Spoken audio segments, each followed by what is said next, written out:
Take it light. Okay. Now you're more fluent. He's got three! Up, Bears. So this is really good right here. Absolutely. Let's do it. Yo. Good evening, ladies and gentlemen, boys and girls all around the world. Y'all know what time it is when y'all see me. Welcome to Chilltown Hoops Network. I'm your host, Chilltown Hoops. That's what they call me. My friends call me J-Dub. Let's get to it. So, I, on Friday night, was in here watching the WNBA playoffs. In the process of me watching the WNBA playoffs, I was winding down the evening. I was just about done for the night. That was it for me. I was in my bedclothes. I was about to go to sleep. And boom. What happens? I get a text. Julius Randle has just been traded to Minnesota for Cat. And not just Julius Randle. It's not a deal that's straight up. No, that's not what happened. It's Julius Randle and Dante DiVincenzo for Cat. Oh, shit. I got to get up now because I got to get to work. I thought my night was done. Nope, it was not. It was not over. And the reason why it wasn't over is because what are you going to do, man? We got to talk about this. Right? We have to talk about this. This is something that's a big deal. So now here we are. Julius Randle gets traded. And the question that people ask me immediately is, well, who won the trade? Well, how can you ask who won the trade when, well, damn, I still got to see it work first. Same thing what happened last year with when Dame got traded for Drew Holiday. I said, I got to see it first. I didn't like what Milwaukee lost, giving up Drew Holiday, the perimeter defender that he was, the scorer that he was. Yes, Drew Holiday could have some stinkers in the playoffs as a shooter. That could happen. But with that being said, what he gave you on the defensive side of the ball, you can't match that. You can't match that. So then he gets traded to Boston. So now everything that Marcus Smart does, I do that. Except better. So in the process of me doing that, now it's just a matter of trust. Because all the basketball logistics, I already got that down. Everything he do, I do it. Except I'm better than him at it. And it fits with the unit. So now you move Cat.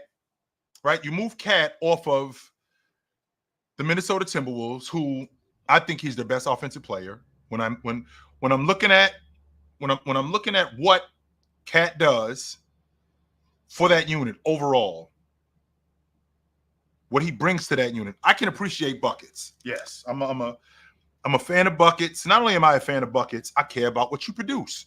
100%, I care about what you produce, but when I see what you produce, and I think I couple that with how versatile you are, what other things you bring as an offensive player, what other things you bring as an offensive player, I think about how valuable that is to that Minnesota team.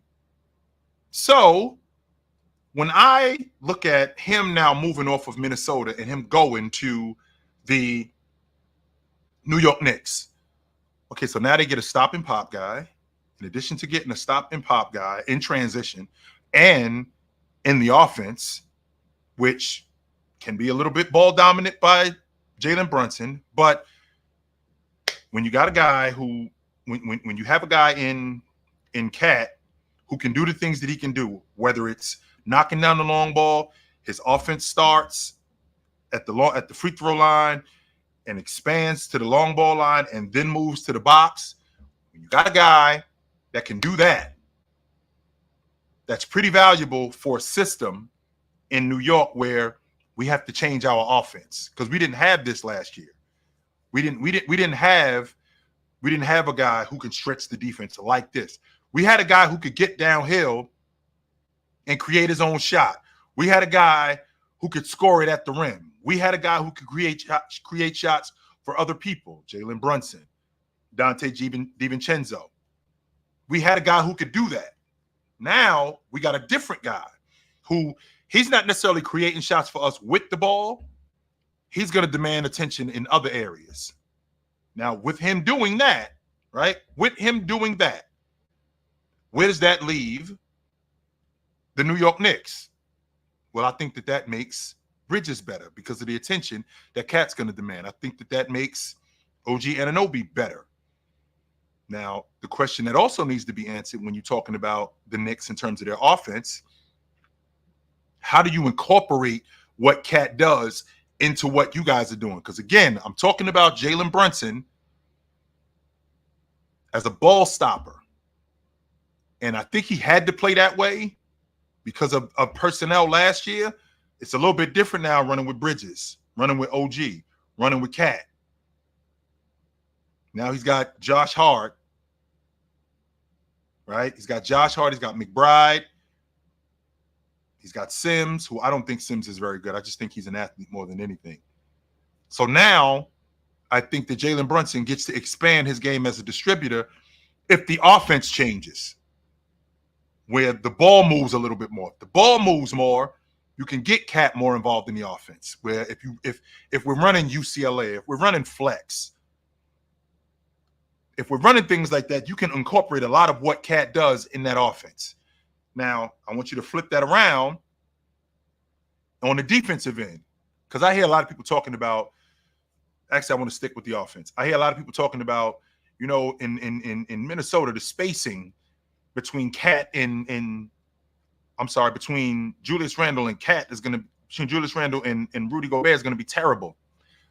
Julius Randle played with Mitchell Robinson. He was still able to get Jalen Brunson open shots. He was still able to get DiVincenzo open shots. He was still able to get himself open shots. They were a top 5 seed in the East. They were knocking on the door at a top 3 seed before he got hurt.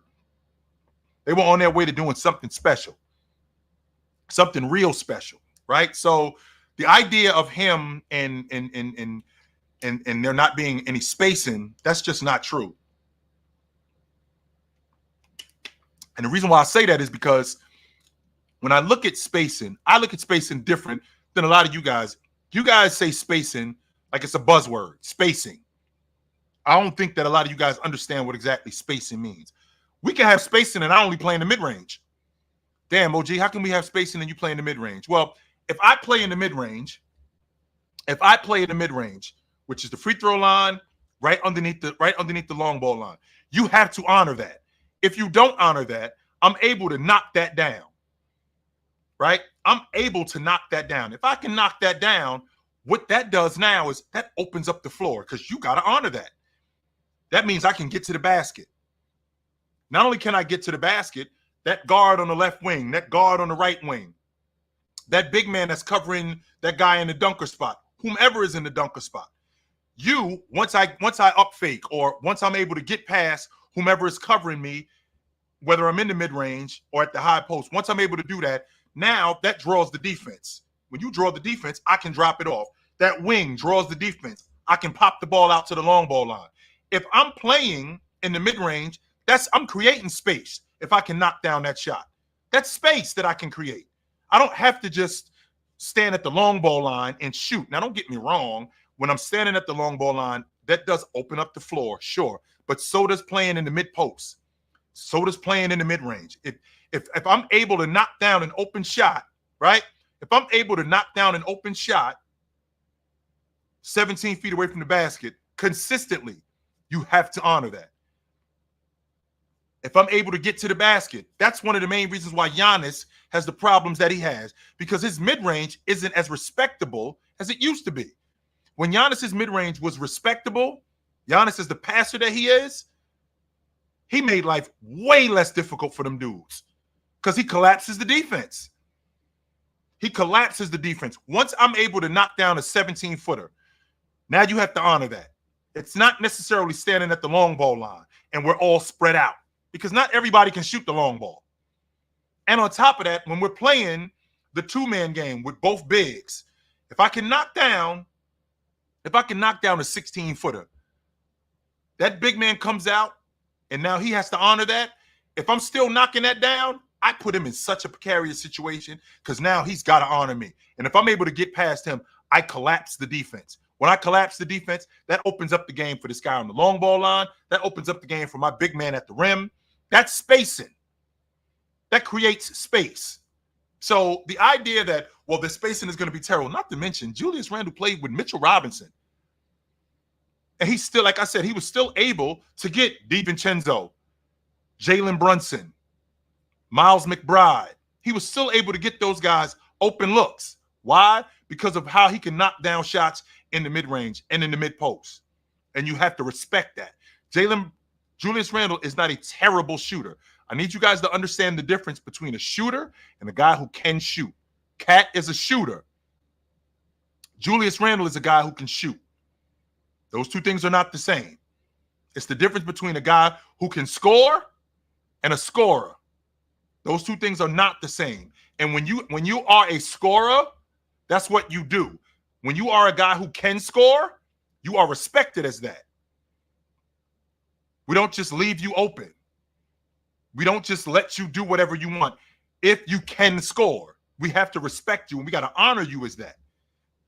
Which leads me into my point about Julius Randle now playing for Minnesota, because he can knock down the mid-range.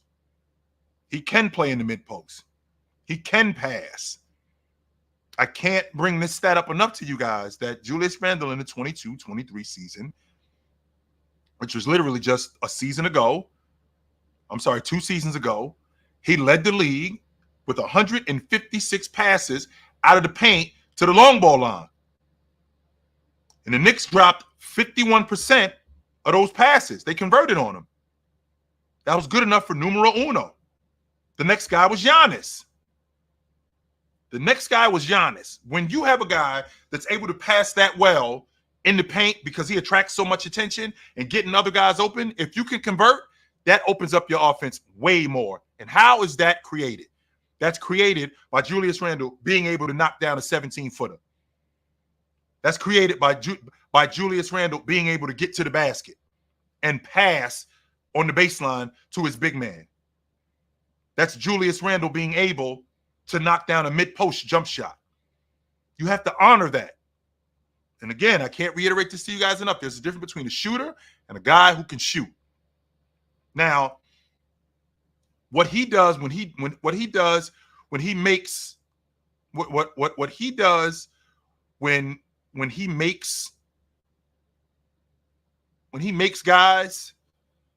gets guys open shots, what he does for those guys is he makes life a lot less difficult for them. And he brings Minnesota a level of toughness that they didn't have. I feel like they were already a tough team. I don't think that they were a soft team. Naz Reid is not soft. Anthony Edwards is not soft. Rudy Gobert is not soft. So now you add Julius Randle to that crew, another glass cleaner, another defender. Is Julius Randle a great defender? No, I think he's solid. I think Julius Randle can move his feet. I don't think he's a cone. No, I don't. I'd be lying if I said Julius Randle is a cone on defense and he can't cover anybody. He can't cover anybody. So he can cover and he can rebound. He's not a cone out there. The problem is that the other stuff needs to go away. The pouting, the attitude, right? That stuff needs to go away. And I think it will. Why do I think that? I think that because he's not getting traded to Portland. He didn't get traded to Charlotte. He got traded to a team that's very much in the middle of it, like the Knicks are. Very much in the middle of it. I actually had Minnesota as the favorites in the West. Everybody was talking about Oklahoma City this, Dallas that, Denver this. I had Minnesota representing the Western Conference in the NBA Finals. Now, there's some people that like to think that well, if you look at what Julius Randle brings in terms of his game, they're going to flip him again. Well, that tells me that Minnesota thinks that they're ahead of schedule, which is the gift and the curse. And the reason why I say it's the gift and the curse is because, one, when you're ahead of schedule, it's the gift because we're here, we're in the NBA championship, or we're in the Western Conference championship, and you get the experience of being there, and now you get to build on that. But the curse is now that the timeline has just moved up. With the timeline moving up, now you got to react faster. We can't just stick with the same timeline that we had where, all right, we're going to keep building with this guy and we're going to keep going. No. And the reason why is because now you've had a taste of it. That championship window is small, man. The amount of money, and I'm going to get to the money in a little bit, the amount of money that these guys make and how these teams get rated because these guys want to get paid. KCP is an example of that. That's why he ended up in Orlando for $66 million. The amount of money that these guys make is paramount. It's huge.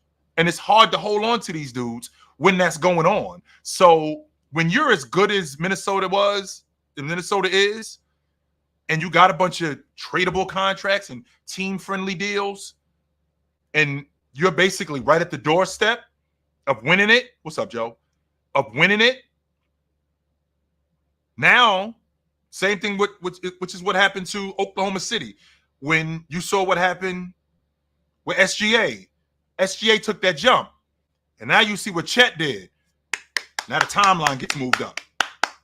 We got to speed this thing up because there's no guarantee we're going to be able to hold on to these guys. None. Now, is Minnesota ahead of schedule? I'm not going to say they are, but I'm not going to say that they aren't neither. I'm not going to say that they are ahead of schedule off the strength that with a guy like Cat, who was in year 8, and a guy like Rudy, who that's why you got him here to get us to the next level, and they were in the West Finals, right? They were in the West Finals. So a guy like Rudy, who helps get you there, Cat, who is better than what he was 2 years ago. Now, these two guys playing together, plus Anthony Edwards, who you got a young guy who for the next, you guys already know, I think he's going to be the best guard in the game in the next 5 years.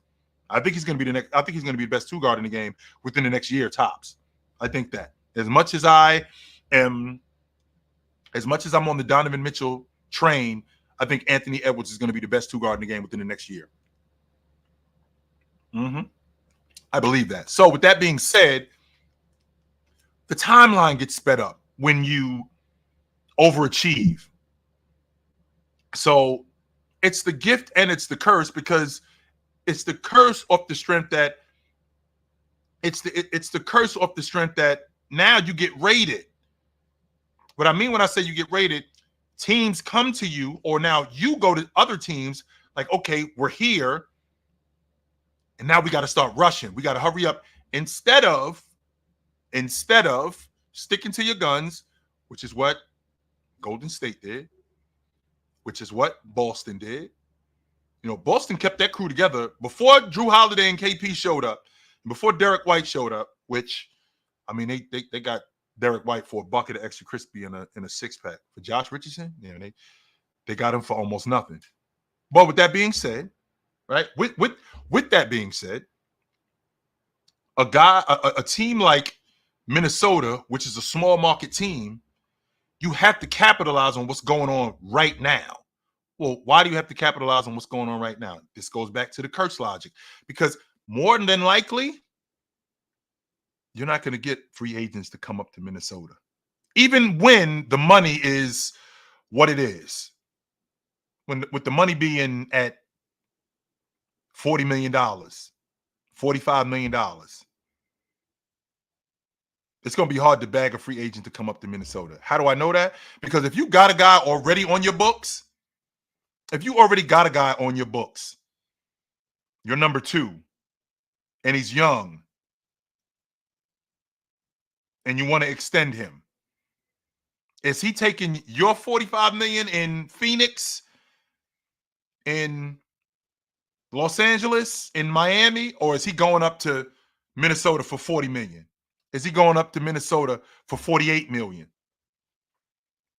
I don't think he's going up to Minnesota for $48 million. I think I'm going to stay in Miami for $3 million less, for $5 million less. I'll stay here. I mean, now if you make this something that's worth my while, that's where the curse comes in, because I got to develop my draft picks. I have to do that, because if I don't develop my draft picks, it could set my franchise back. Because I'm not gonna be able to sign Julius Randle, Pascal Siakam. I got to get Pascal Siakam is not signing with Indiana in free agency. One of the main reasons why he re-upped with them was because of what they did in the postseason, and they could pay him the most. If he was in Toronto and they did what they did up in Toronto and they didn't make the playoffs, he's not going to Indiana. No, he is not going to Indiana. He's staying in Toronto.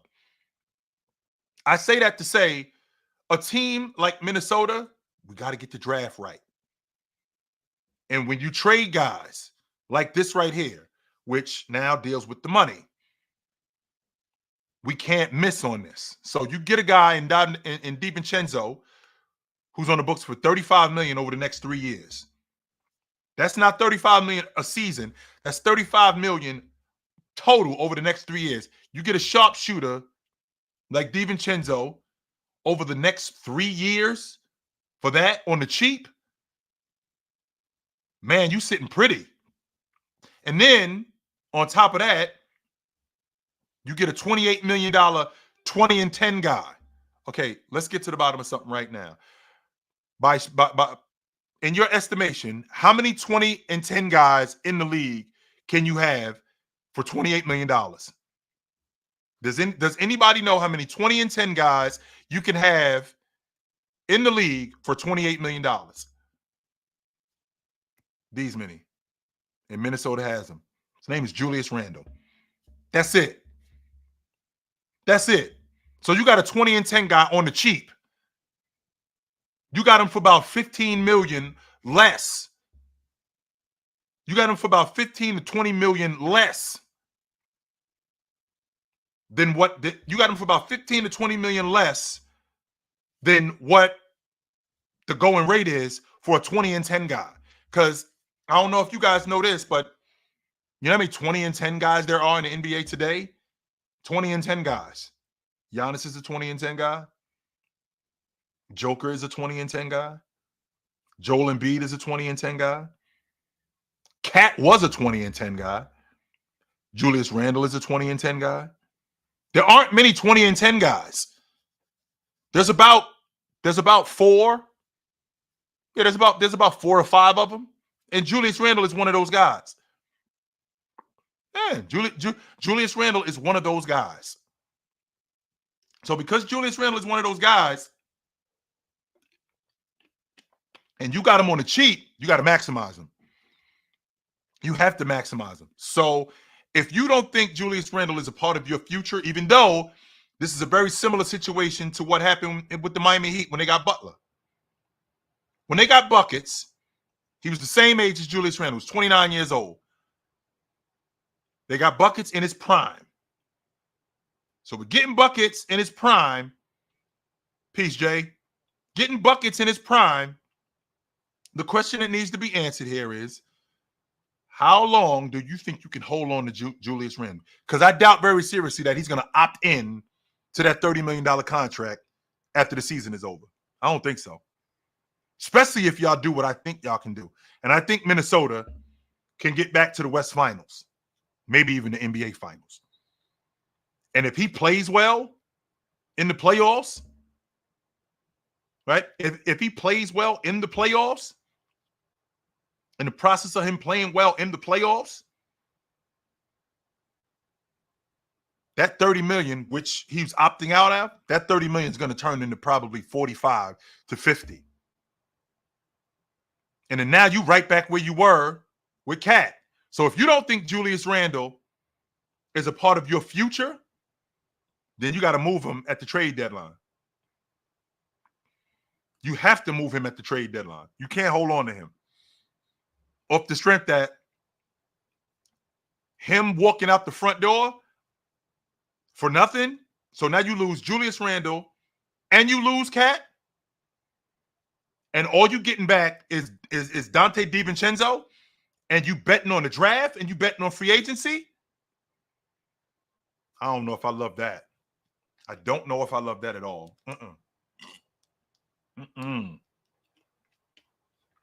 I don't love that at all. No, I do not. I have to believe, a part of me has to believe that they think that they can win it with Julius Randle. This wasn't solely about the money.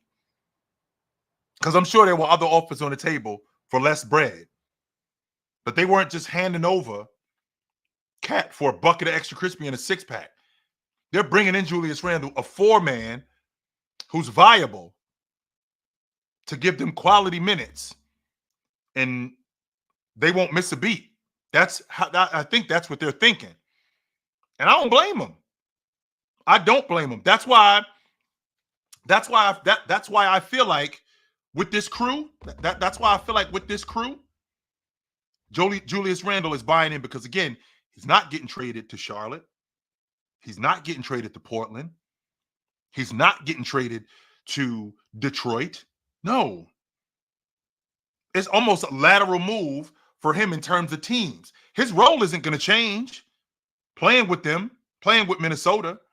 No. He's still going to be a ball handler. He's still going to be a shot creator. He's still going to be a distributor. He's still going to be all of those things. In the process of him being those things, this team can very well win. Very well win. Now, don't get me wrong. I'm on record saying this. I think Cat's their best offensive player. But for what Julius Randle provides and what Dante DiVincenzo provides as a long ball shooter, I think Julius Randle, I think he maximizes Conley, DiVincenzo, Naz Reid, Ant, Alexander Walker, because of the shot creator and distributor that Julius Randle is. I think he maximizes those guys because of how much he attracts the defense. So I don't think that this was solely a money move. And don't get me wrong, it was definitely about the money. You can't talk basketball in this climate, even in any climate, if I'm being honest with you. But since I'm being honest with you, you can't talk basketball without talking about the money, especially when we're talking about trades like this. Especially when we're talking about trades like this, because a team like Minnesota, who, with that window being open, it could shut real quick. And if it shuts real quick, you could risk losing Anthony Edwards. Because if you think Anthony Edwards is interested in going back to getting bounced in round one and being in the play-in tournament, I can tell you right now, you will lose him. You will 100% lose him. He will demand to be out of there. I'm not saying that he will ask. I'm not saying that he will demand to be out of there if that's what happens. Because now he's gotten a taste of it. He's seen what it is. And because he's seen what it is, and I'm 23 years old, we should be competing for the championship. 100%. We should be competing for the championship. I'm not trying to hear nothing else. I'm not. I won't hear anything else. And if that's not what and if that's not what your goal is, I'm out of here. I am gone. So I think that the Minnesota Timberwolves, from a money aspect, just from a money aspect, they have to be very careful. Very, very careful. Off the strength that, right? Off the strength that when you have a player like Anthony Edwards, as good as he is and as young as he is, see what it looks like this early, you have to be able to go all in. You have to, because if you don't go all in, what's going to ultimately happen is then now you're going to lose your star player. And when you lose your star player, you're right back to square one. Right back to square one. And the last thing that you want to do, right? The last thing that you want to do is lose a guy like Anthony Edwards. You don't want to do that.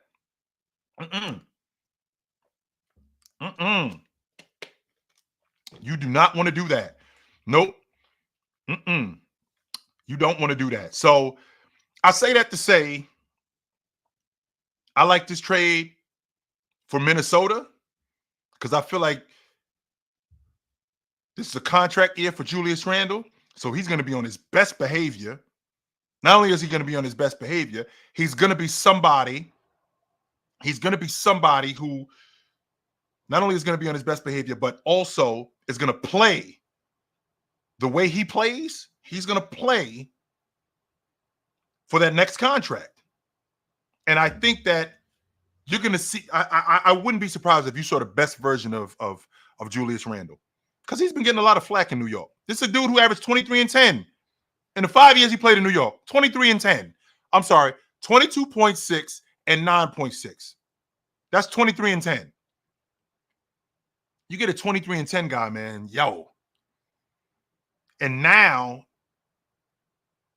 when you have that and you got a better attitude, man, I think it's going to be, I do think it's going to be a dangerous thing. I do. I think it's going to be a dangerous thing for the Minnesota Timberwolves. I think it's going to be a dangerous thing for the rest of the league because when I think about what the Western Conference looks like, right? When I think about what the Western Conference looks like, because the Western Conference is a nightmare. Let's be clear about that. I think we're in a space now. I think we're in a place now where we could be looking at what the Western Conference was in the early 2010s, in the mid 2010s, where 50 games ain't enough. Where 47 games ain't enough. Where in order to get in the playoffs, you got to win close to 50 games. More than anything. If you're trying to get into the playoffs, you have to win at minimum 50 games. Otherwise, it doesn't matter. Otherwise, like 45 games, that ain't enough. Not in the West. Not in the West. So when I think about what Minnesota is looking like, right? When I think about what Minnesota is looking like, when I think about what not just Minnesota, but what I think about what the Warriors, I mean, the Warriors could win 45 games and be on the outside looking in again. I don't think they're gonna win that many games, but we saw last year they won 46 games and they didn't make the playoffs. We saw Sacramento won 46 games and they didn't make the playoffs. West actually got better, right? With the West getting better, the win total goes up. We could have teams at the top of the West, I mean, fighting for the number one seed at 59, 60 wins. Like that might not be enough. You might have to win 63 games. For the number 2 seed, you might have to win 60 games. I don't think that's ridiculous to think that. I don't. So I thought Minnesota was the favorites in the West before this, and I'm a Julius Randle fan. I like what Julius Randle does, and even though that Minnesota did lose their best offensive player, I still think they're right at the top of the West. I got to see it, very much like I had to see Damian Lillard with Milwaukee. I got to see it in Minnesota, but I still think that they're right at the top of the West. And I still think that they got a legit shot at winning the Western Conference. I'm not one of these people that buys into the ideology of what happened with Julius Randle in New York. They were a dumpster fire before he got there. 5 straight 50-loss seasons. You guys scoffed when the Knicks signed him for $40 million. Got him on the cheap. Meanwhile, he makes the All-Pro team, and that's the first All-Pro you had since Carmelo Anthony. That was 10 years ago. 10. And he wasn't terrible in that Miami series, if I'm being honest with you. He was bad in the Atlanta series. That was the first time he had been in the playoffs. But I don't think he was bad in that Miami series. I don't think so. But with that being said, You guys welcomed him in. Only All-Pro you had since Carmelo Anthony. That was 10 years ago. And now you're running him out of town. That's why I worry about Jalen Brunson. Because let the Knicks give the Knicks another year, 2 years, and they don't win it. They're gonna be ready to run Jalen Brunson out of there. They are. I worry about that. So I want to hear from you guys, though. I do. I want to hear from you guys. I think Minnesota. I think that they right where. I don't think that they're that far off from where they were a little while ago. So maybe I'm wrong. What up? What's up, Chill? I want to ask you, do you care about the playoffs at all? Yes, I do. So if Cat doesn't produce more than Anthony Edwards offensively, how is he a better offensive player than him? If he doesn't produce what, more scoring? He doesn't produce more anything in the playoffs than him. That's not true. That's not true at all. He doesn't produce more shooting than him in the playoffs. Okay, so scoring. That's all you're saying. So buckets. But you talking? But hold on. You say Cat is a no. Stop player. Right there. Buckets. That's all you. That's the stance in your argument. That's it. That's your entire stance. He scores more. And who? He's smarter than him when the playoffs. No way. No way. Yes, he is. Yes, he is. You can't if prove Cat that. Is so smart, Prove it. Don't he get on the box? Prove it. If wait. So See that right there? See that right there? This is exactly what I'm talking about with you, Marcus. That's not just scoring. That's not just this is what I'm talking about with you, Marcus. You don't listen. You just talk. Did you watch your boys when y'all played against Denver? When I watched you, just listen. Pay attention. Did you watch your boys 5 straight trips? When I watched Cat drag Jamal Murray to the box, when I watched Cat drag KCP to the box and scoring him 5 straight trips? This is what I'm talking about when I talk about you, man. You don't listen. You just talk. No, you don't. Because if you did, you would have brought up what happened with Cat when he dragged both Jamal Murray and KCP to the block during that series. What happened in Dallas series? Why he ain't the same thing that happened with Anthony Edwards. Why didn't he shoot in the mid-range in the Dallas series? Hey, there's no A. There is no A. That has nothing to do. He got double teamed against Denver. He got double teamed against Denver. He got double teamed against Phoenix. And he passed out. No, he didn't. He shot 6 for 24 in Game 7. So no, he didn't. That's what I'm talking about with you, Marcus. You don't know what you're talking about, man. Get out of here. Get out of here, man. This dude make me see it. He don't listen. The reason why I can't talk to him is because he doesn't listen. That's what bothers me about him. He does not listen. He thinks he knows what he's talking about, and he doesn't listen. I can't have a conversation with that dude. I'm good. What up? Can you hear me? What up? Hello? What up? Chill. Honestly, I think my biggest worry for the Knicks is just their bench. I mean, that's really just my biggest issue here because I'm looking at that starting 5, and even then, like, they got 2 guys maybe that defensively I'm not in love with. They got great perimeter defense with OG, Josh Hart, Mikhail. I love that. But Brunson and Cat defensively, I don't know, Chill. I don't hate it. I don't hate it. And the reason why I don't hate it is because I know who I don't hate it because I know who Tibbs is as a coach, and I know the schemes that he's going to put in. I'm not in love with Cat at the 5. I think he's much better at the 4. Agreed. And the reason why I think he's much better at the 4 is because I know that he can stretch the defense. I know how much better he is, and not just stretch the defense at the 4. I know the matchups that he's got to deal with at the 4 are less difficult than at the 5. Much less. I mean, I got to deal with dudes like Joel Embiid and KP. That's what I'm saying. Like, you're gonna have him as guys like that. You're gonna have him as your predominant rim protector, as at the starting 5 position. Well, they do get Mitchell Robinson back soon in 2 months. Yep. I mean, it's in December. So, and even then, he's coming from injury, so we don't even know what he's gonna look like. Nah, we don't. So, but they do get him back. I do think the Cat moving to the 4, where I think he's the most productive, right? Where I think he's the most productive. I think that's going to be good for him. So you're going to have Mitchell Robinson in the starting 5 or coming off the bench? Because if you don't like Cat at the 5, you're gonna move Cat to the 4. So you're going to take. I'm presuming you're taking Mitchell Robinson to put him back in the starting lineup. Then that's the idea. That's why we have him. And then that bench. I mean. Then the bench kind of suffers for it. I think he's better coming off the bench, Mitchell Robinson. So what if he's coming off the bench, then because that's less load. We're between a rock and a hard place because you got guys like Marcus Morris as a big. You got Sims as a big. Oh boy. Let's see. You got Sims as a big. You got Marcus Morris as a big. You got Precious Achua. That's it in terms of your big guys. None of those guys. I'm trusting. If I'm not gonna lie, none of those guys are moving me. Chill. That's the problem. And you should be moved by any of those guys. What I will tell you though, however, is I'm down to pick the telephone up and call up the Trailblazers. They got 4 or 5 men. 4 of them. Clingan, DeAndre Ayton.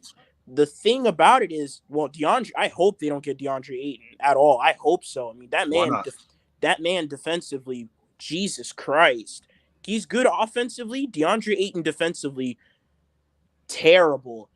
Lord Almighty, chill. They need a defensive big if they're gonna get a rotational big. As far as I'm concerned, that's what they need. They cannot have somebody like DeAndre Ayton, who we have seen routinely show terrible effort defensively. He'll get on the glass and rebound for you 100%. He is I believe like a 13 and 10 guy. He does get on the glass 100%, but defensively, no paint presence. The best he'll do for you is block. That's it. Doesn't deter shots.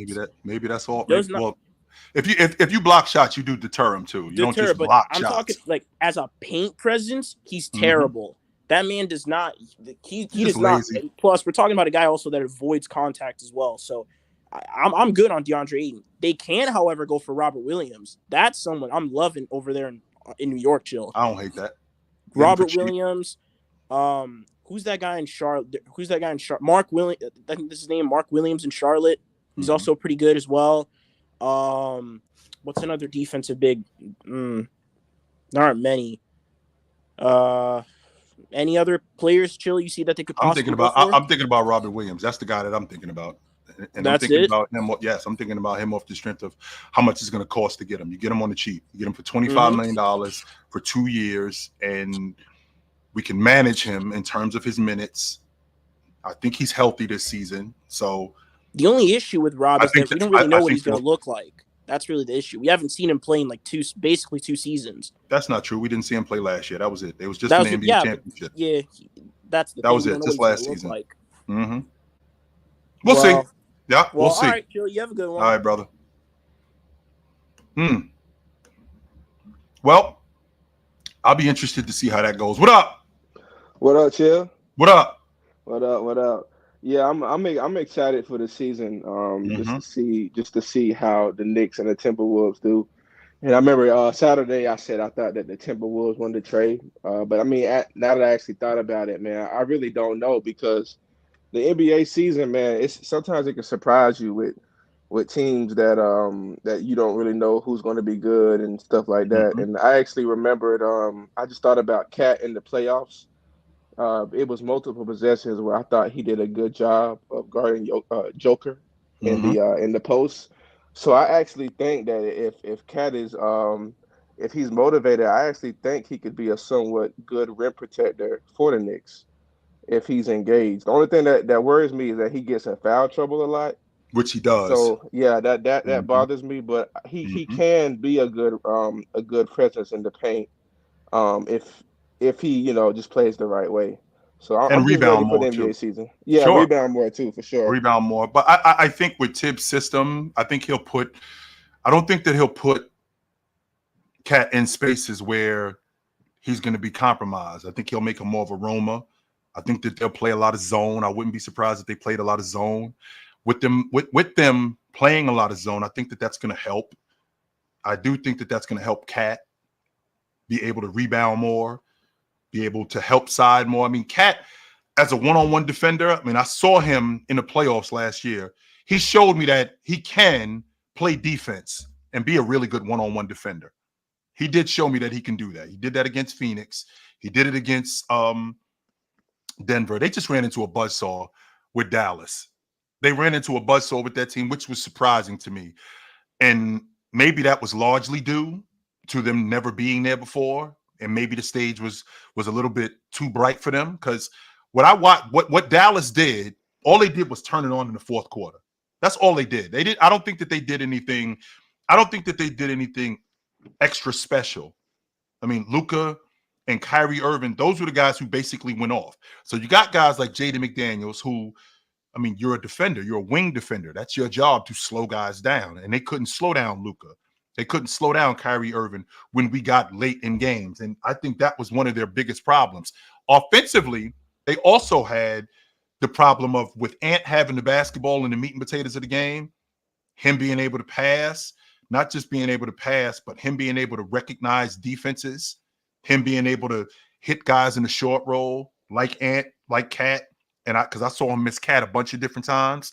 Him playing in the mid-range, he looked a little bit lost. So I thought to myself watching them, right? I thought to myself watching them that this team, I don't think that they're that far away. I feel like Ant needs to get a little bit smarter.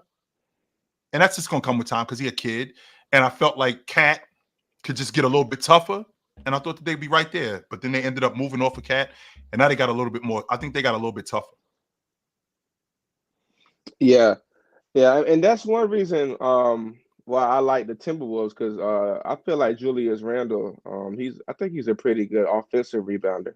Mm-hmm. And I know you didn't agree with me at first, but that's one of the reasons why I want Ant to, I want him to be like the point guard this year. I want him to get used to making those decisions. But with more offensive rebounding, I think he should just focus on attacking. And then if he doesn't feel like he can attack, then try to play make. I don't think he should go. I don't think when he has the ball, he should be thinking about getting others involved. I mean, like just right away. Because of his skill set. I think he's so athletic. I want Anthony Edwards get into his spot and then trying to make that shot. Because I don't think nobody can stop him with that speed and his ball handle. So I think if he just thinks less about it and just plays the game, I think somebody with Julius Randle toughness, I think that could possibly help him. I do think that could help him. That's fair. And I think that with Ant, I'd like to see him play. I'd like to see him play his in-between game to improve more than anything.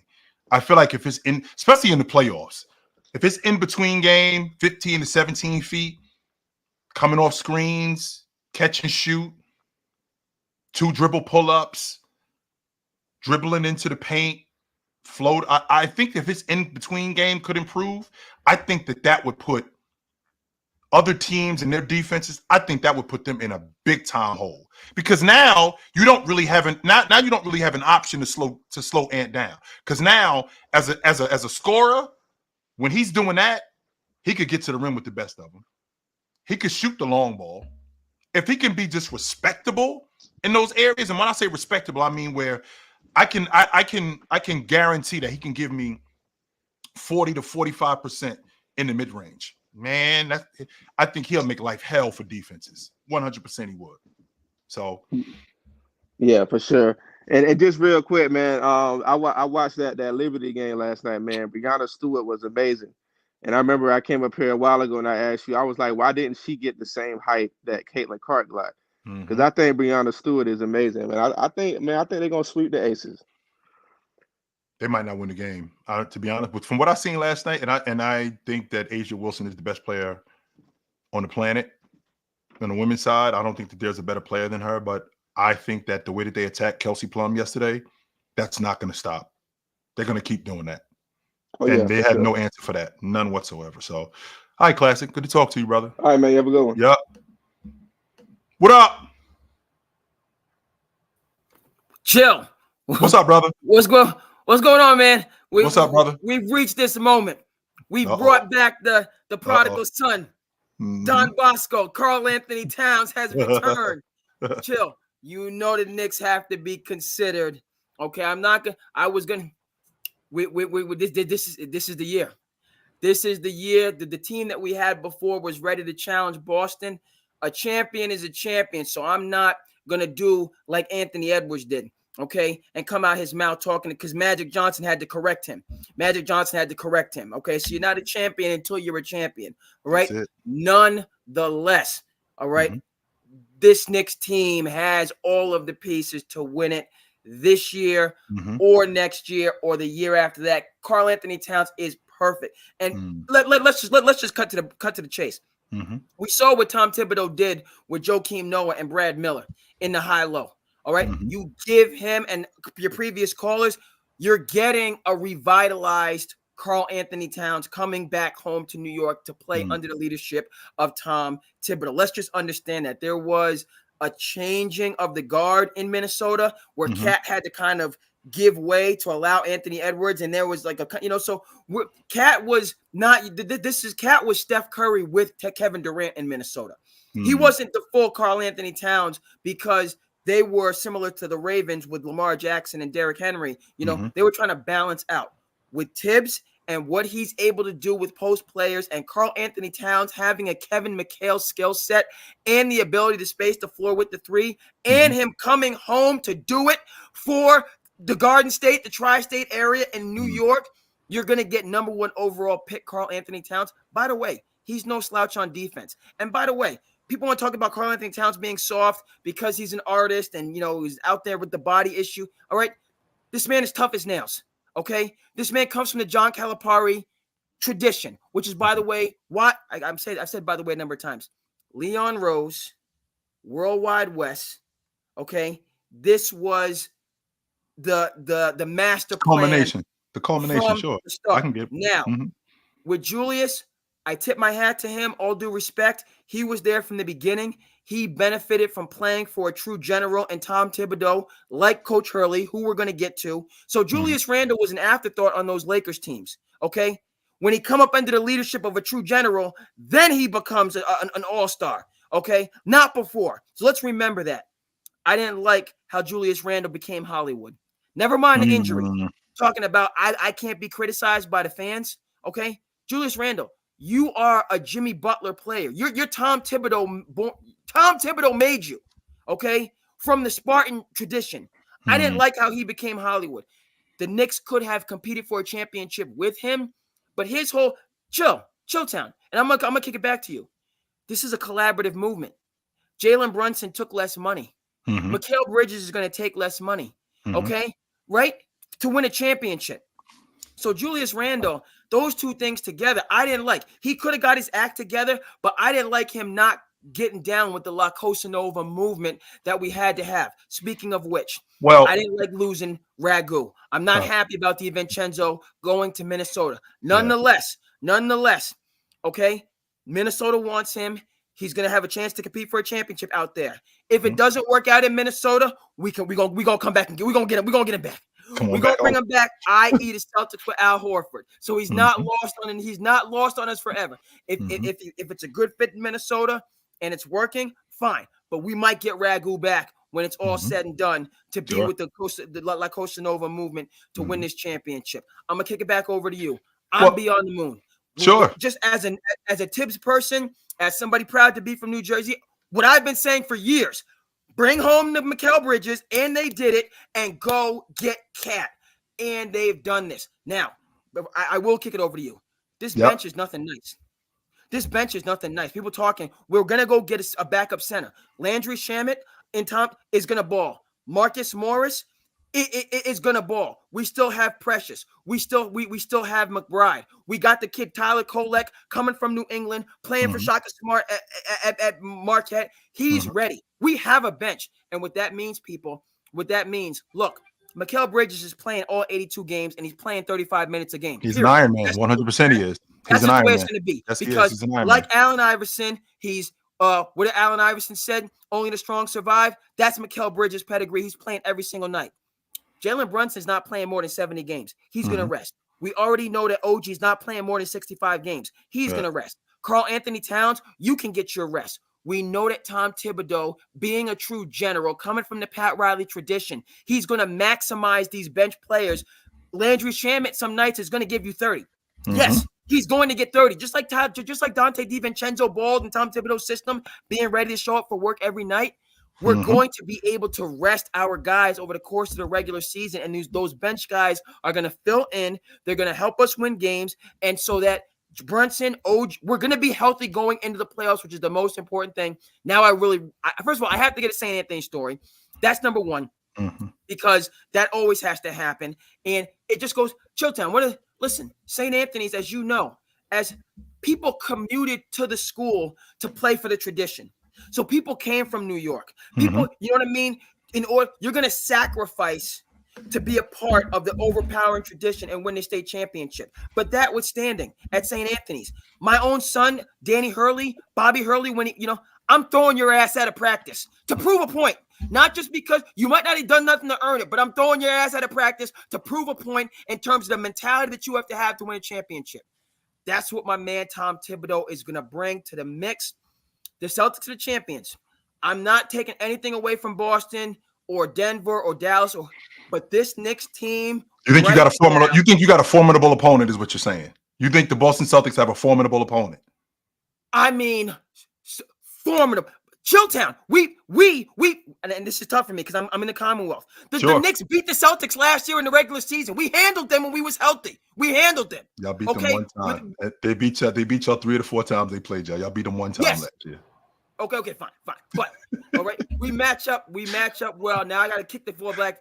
Chilltown, it's right now. I can't afford tickets. I don't have the money.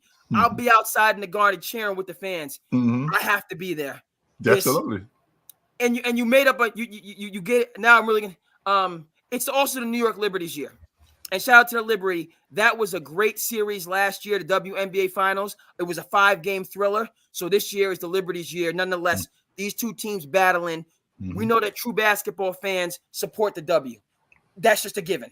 Okay, so I'm happy for Breanna Stewart from upstate New York, who's come home like Karl Anthony Towns. It's the Liberty's time to get a championship. Now I'm interested to. I said a lot, but my Knicks, my St. Anthony's tradition, and my New York Liberty, it's just crazy. Mm. Well, again, when I think about this trade, and like I said, you said all of it. Everything that you said, right? Everything that you said is enough. When I think about what the culmination, I think about everything that they did, and I think about this whole thing, how it was put together, right? I think about this whole thing and how it was put together. Man, I do understand, right? I do understand where this energy comes from. Absolutely. Because if you look at Cat and what he does as a long ball shooter, a guy who stretches the defense, when I see a guy that's that good, 100%, I can definitely appreciate it. Sure, right? And so he's doing it for his city. This is personal. He's coming home. This is it, to win a championship for the Knicks. This is, you know what I mean? Jalen Brunson is from there is a personal connection along with all of the 50 years that the Knicks have been waiting. It's 50 years in the making. And it's a perfect storm. Now you have to be healthy. And the Celtics are a monster. They are an absolute monster. I'm not discounting the Celtics, but this Knicks team matches up incredibly well. They match up incredibly well with the Celtics. Pound for pound. Okay, Tatum, fine. Tatum can be the best. Jalen Brunson can be right next to him. Drew Holiday and Derek White. Those are your 4 horsemen. But the Nova connection, and now you have somebody that's just a certified bucket getter. And Tom Thibodeau is just lights out better than Joe Mazzulla. He's going to, in a game of chess, Tom Thibodeau is going to out-scheme Joe Mazzulla. He's going to do it. Now, the Celtics do have Jeff Van Gundy in the front office. So they know how the inner workings work. They got Jeff Van Gundy, so Brad Stevens is no slouch. This Knicks team, if I'm saying the champion's coming out of the East. The champion is coming out of the East this year. The champions came out of the East last year. That was the Boston Celtics. So and it's going to happen again this year. It's going to be the Knicks or it's going to be the Celtics. The Celtics, these are 2 teams, you know what I mean? Spread the wealth. Let the Knicks get a championship this year. It might be Boston's team next year. It's your doggone show. Chilltown. This is like a 4-year window for both these teams. They have a 3 or 4-year window for both of them. It's unfortunate that both can't get a championship, but the Knicks got to get a championship out of this window. We've had, let's see, the Raptors won it in 19. That's an East team. The Lakers won it in 20. That's a West team. Milwaukee won it in 21. That's an East team. Golden State won it in 22. That's a West team. Denver won it in 23. That's another West team. The Celtics won it in 24. That's an East team, which means that the way the pattern's going, another East team should win the championship. So my Knicks, I am You know, that's the way it's looking right now. Like another East team should win it. So maybe that's the Celtics. This is 50 years. This is 50 years in the making. And I want to clarify, I'm not a long-suffering Knicks fan. So don't put me in the same category. I can't say if it does happen, I'm no Spike Lee. I came back with Tibbs. Mm-hmm. Nonetheless, as much as I'm as happy for Tibbs. The slander that people have been slandering Tibbs needs a championship just like the Knicks. Because people have been hating. It'll shut a lot of people up. If Tibbs would have won it, it'll shut a lot of people up. 100%. 3 years in a row, Chilltown. Yeah. They said he was the worst coach 3 years in a row. I'm going to leave with that. Shout out to St. Anthony's in the tradition. Thank you. Good talking to you, brother. Absolutely, Andre. So, all right, guys, it's about that time for me. I got to bounce. It was good to see you guys tonight. Y'all know where to find me. Y'all know where to find me at. If I'm not here, I'm on a panel, 11 to 2. If I'm not on the panel, I'm on TikTok, 9 a.m., Monday to Friday. I am not hard to find. If I'm not there, I'm on Tuesday nights with my man Tony Tone on Fluent and Chill. We got a really good one for you tomorrow. We got James Gucci Williams. He's refereeing the NBA. So we'll have him tomorrow night. That should be good. I think you're gonna enjoy that. With that being said, this was great stuff. We got some action. We got some real good stuff. So I will see you guys soon. Until then, put on a suit, drink water, don't drink and drive. Hey, man, call your mother. Call your mother. I will talk to you guys soon. But until then, take it light, but take it. Absolutely, man. It was good to see you guys tonight.